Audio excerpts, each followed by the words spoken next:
you're one of the countless introverts, gardening can be a life-changing experience that can help you grow.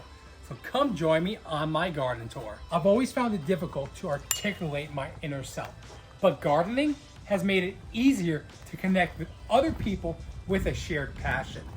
That's why gardening is so powerful for introverts. So I wanted to show you some of the things I love growing in my garden.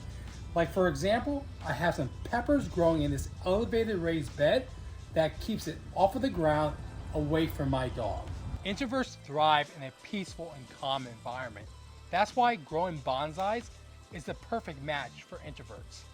I have a few different types of tree bonsais growing here, 3 different types of redwoods. One of my favorites right here is the Dawn redwood. It's considered a living fossil because they thought it was extinct into the 1940s when they found a group of them growing in China. We also have a giant sequoia. These are the giant trees that grow in Northern California. We have a coast redwood, which is the trees that grow on the coast of California. These trees are very popular for bonsai, these Japanese black pine, one of the most popular bonsai trees in the world.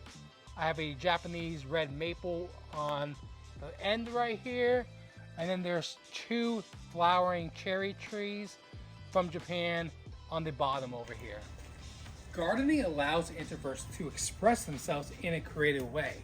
Gardening can be both a science and an art, as you can see with this Japanese juniper right here. And speaking of expression, food is one of the most powerful forms of expression. So when you're growing things in your garden, you should grow food that you're actually going to like to eat. And one of my favorite things to eat are potatoes. So that's why I've dedicated this entire potato planter to just growing potatoes. And speaking of growing food that you love, one of the other foods that I love growing and eating are tomatoes. But with tomatoes, you want to make sure you give them enough space. So I only have 4 tomato plants growing in this raised bed right here. 3 of them are indeterminates, so they're going to keep on growing until they're killed by disease or frost. So what I did this year was to take 2 regular size tomato cages, flip one over and zip tie them together.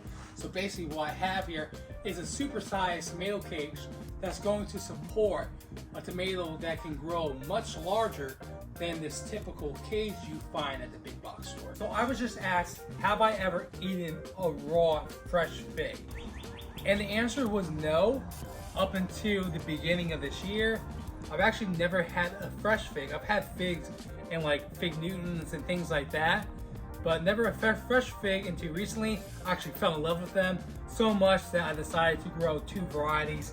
These are growing in containers. This is an LSU fig, and I also have a Celeste fig growing on the other side of the yard. Another thing that's great for introverts and pretty much anyone is that gardening is a very meditative process. The art of pruning alone can really help you to reconnect with yourself and battle any kind of anxiety or depression or kind of feelings that you're battling in your life.